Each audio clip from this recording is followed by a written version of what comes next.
Hey y'all, welcome back to my channel. Today I'll be filming a brand new video. We're going to be reading Only Love Can Hurt Like This by Paige Toon.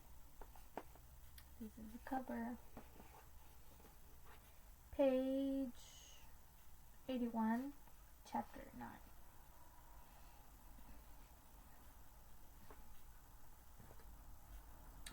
I hope y'all are doing amazing today and having a good day. If you haven't had a good day, I'm so sorry. I'm trying to send you guys positive vibes, positive energy. Hopefully it catches on to you. Whatever. Anyways, let's get started. The next morning, I have no idea to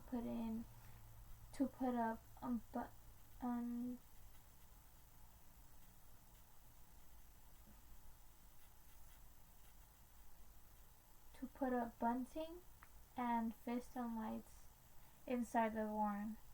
Dad and Cheryl love the suggestion, but they're busy preparing party food for the opening day event tomorrow. So, with Dad's car and credit card at my disposal, I head into town. East of the square, in an area of town I haven't ventured into yet, I'm pleasantly surprised to find a couple of independent stores and a cozy-looking cafe, as well as a party store. When I reach for my door handle to get out of the car, I'm taken aback to find Jonas sitting in the dusty black truck that's parked right beside me. I've been keeping my eyes peeled for him ever since Andres admitted he was worried, but this is the first time I've seen him all week. I pause for a moment. He's staring at the grocery store next to the party shop. When I peer closer, I realize that there's a woman at the checkout corner in his line of vision. She's around his age, mid to late 30s, and is attractive. With dark hair tied up in a high, messy bun, she's holding the hand of a small, curly-haired boy. I return my attention to Jonas. He looks miserable. I'm wondering whether I should go and ask if he's alright when he starts up his engine and reverses out onto the road, driving back toward the farm. Well, that was curious, but none of my business. The party store comes up trumps, and I return to Wetherill with plenty of festoon lights and bunting. The design is a bit country kitchen for my personal taste. A variety. Why am I thinking of the book from Calling Over? Okay. A variety of prints from florals to polka dots and all in pastel colors. But it will suit the inside of the barn, so with the long ladder and a staple gun, I set about fixing it to the walls. That's looking good, Dad exclaims when he comes into the barn later. Thanks, I'm almost done, I tell him, securing the last string. I don't think this will be strong enough for the festoon lights, I say as I climb back down the ladder and hand him the staple gun. He peers up at the high ceiling. You planning to crisscross them for the rafters? That's what I thought, but what do you think? That would work well. Let me go get some nails and hammer. I hop up onto the counter and wait for him, watching the bunter flutter in the breeze that's coming in through the barn's large double doors.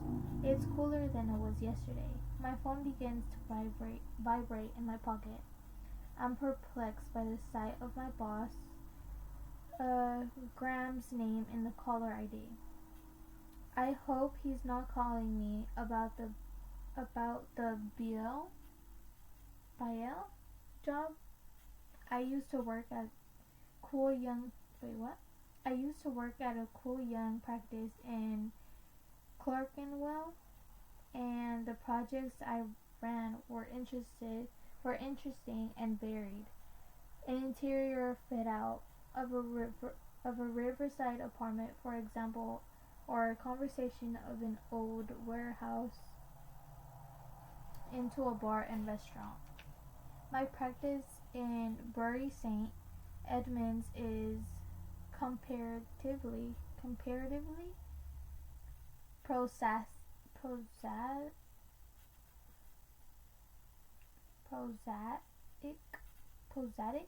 prosaic. After spending 10 months working on boarding school,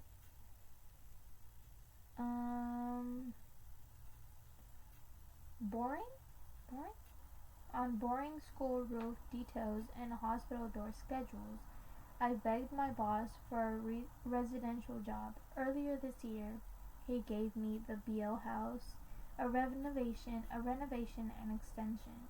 But Lucinda BL is a client on a total power trip with no imagination.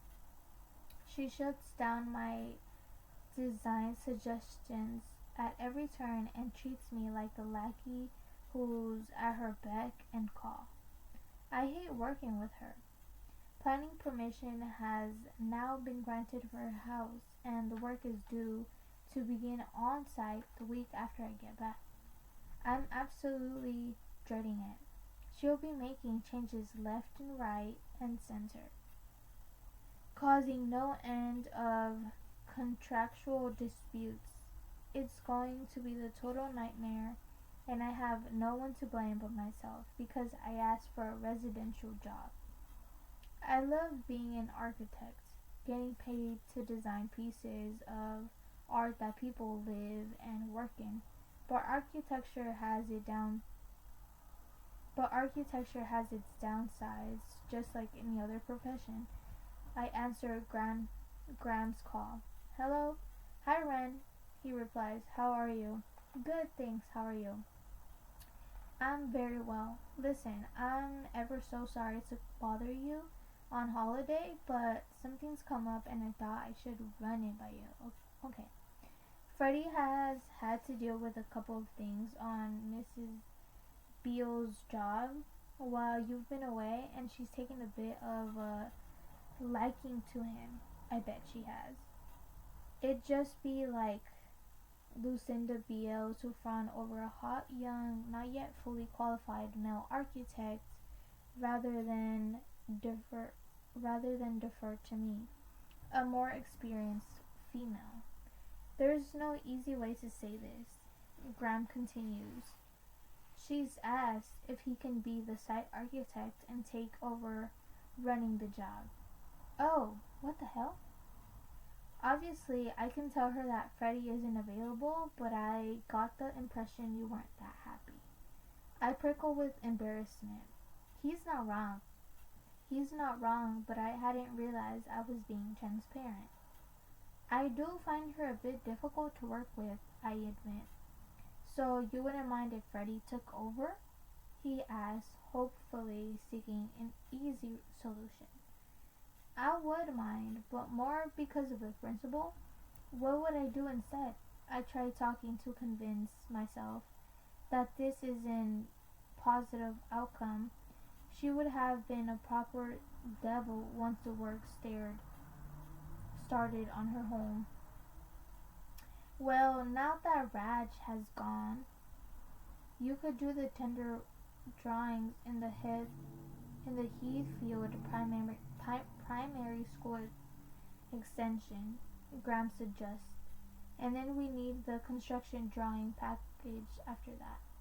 My heart sinks. This is exactly the sort of thing I was trying to move away from. There is absolutely no design involved, just a whole bunch of tedious technical drawings showing everything from roof and window details to sewer pipes and every single socket and light switch that an electrician will need to put in. The tender drawings will go out to 5 contractors who will cost them up and submit their quotes. And then I'll need to go into more detail still for the winning contractor. This will keep me busy for 2 to 3 months, possibly longer. Dad comes back into the barn with the tools we need.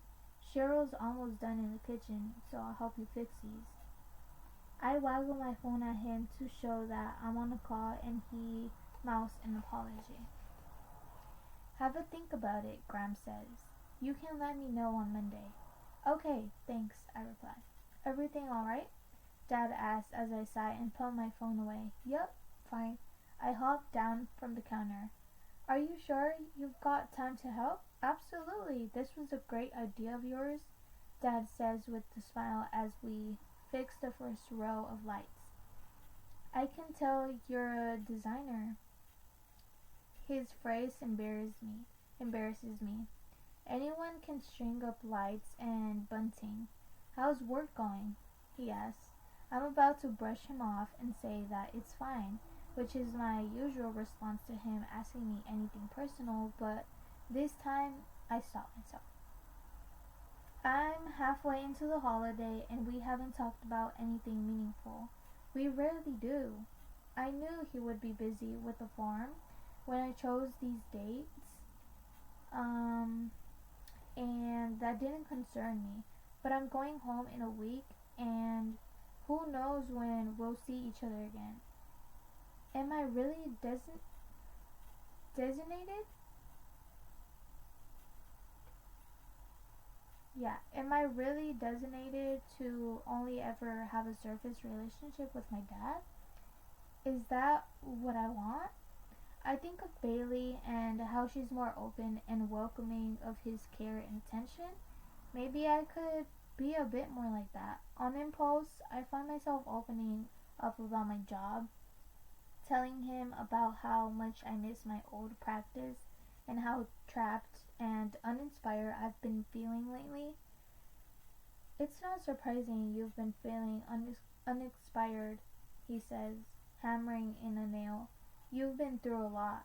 I was feeling uninspired before that, I confess, passing him the festoon lights to hang. You're not thinking about a change of career, are you? There seems to be a lot of that going on these days. Not after 7 years of training, not to mention my student loans that I'll probably be paying off until I'm 70. I'm not about to throw that away anytime soon. I remember when you used to draw all the time, Dad says with a smile, handing me the hammer before climbing back down the ladder. You were always doodling away in your sketch pad, while other kids were drawing ponies. You were drawing houses. He reaches the bottom of the ladder and turns around to look at me. Remember when our neighbors in Bloomington brought over that bag full of Legos? You sat there for hours every day building houses and shops and even 3-story hotel. He says with amazement, you were only about 8. I always knew you'd grow up to do something creative. I smile at him as I grab a couple of nails from the box and climb the ladder. We've been taking turns. I'll tell you what, if that boss of yours doesn't realize how lucky he is, you should stick to him and get another job. I snort and hold the nail steady as I tap it with the hammer, lightly at first, and then with more purpose. Architectural jobs, our cool practices aren't exactly falling out of the sky at the moment. Not where I live anyway. Could you move to the other area? Could you move to another area, have a change of scenery? I am having a change of scenery. I needed to get away because I kept bumping into Scott and his new girlfriend. But despite him living in the same town as me, I like where we're settled. I'm not ready to pack up and move yet. I'd feel too bitter, as though I'd been forced to leave when he's the one who left me. Dad makes a noise of compassion as he passes up the lights. I hook the cable over the nail, adjusting it so it hangs at around the same height as the last couple of lengths we've strung up. These drawings have been asked to do. These drawings you've been asked to do. Would you have to visit the site much? Dad asked. Not at all. No, not at all. We have all the surveys and loads of pictures. Could you do this work from anywhere? Dad asked as I come down the ladder. I turned to face him, tucking my hair behind my ears. Theoretically, yes. Why don't you ask your boss if you can stay here for the summer? 2 weeks isn't nearly long enough for a real break. I stare into his hazel eyes, the same shade as mine, and realize that Graham would probably agree to it if I made this suggestion. I could easily do the drawings remotely, and it would soften the blow of having Lucinda Bale bump me off her job. But does Dad mean it? Would he like me to stay? The idea of spending summer here in Indiana is extremely tempting. What? But then reality kicks in. I wouldn't want to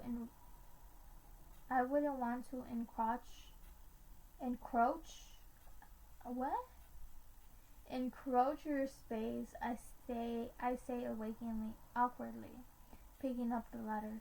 Not just his space, but Cheryl's, especially Cheryl's. You wouldn't be encroaching, he claims as he follows me to the far corner of the barn, a kind of nervous energy radiating from him. You're my daughter. Maybe some more time away could have you feeling inspired again.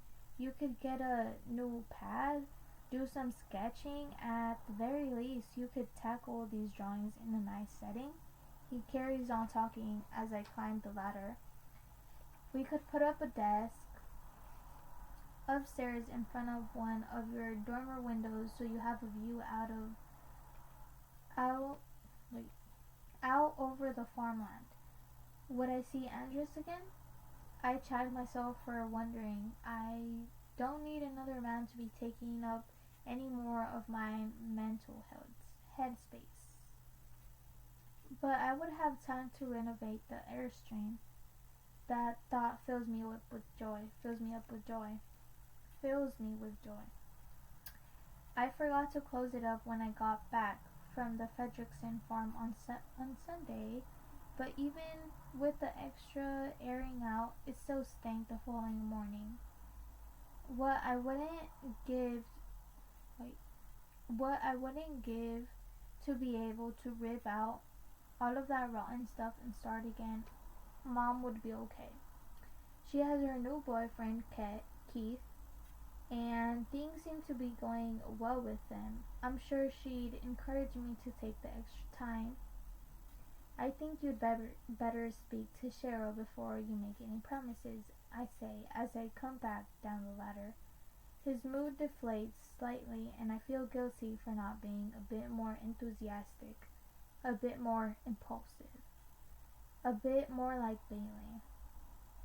But I don't want to get my hopes up unless I know that Cheryl is 100% on board with the idea, and there's every chance she won't be. I once stayed for a month when I was younger, and the tension in the house felt unbearable after only 2 weeks. So after that I shortened the length of my visits.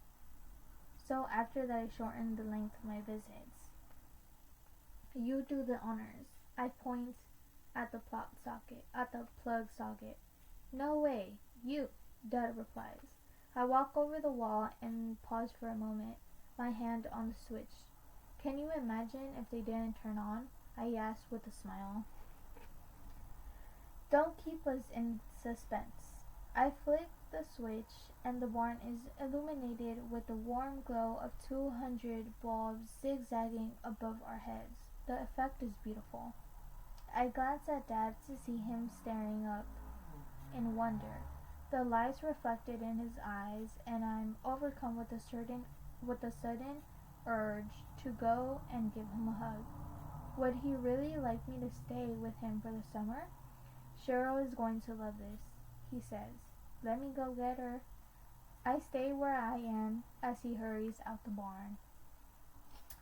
Well, guys, that was the end of chapter 9. I hope you guys liked the video and the chapter as well as much as I did. I just want to see how the daughter father relationship is gonna kind of like not evolve, but just,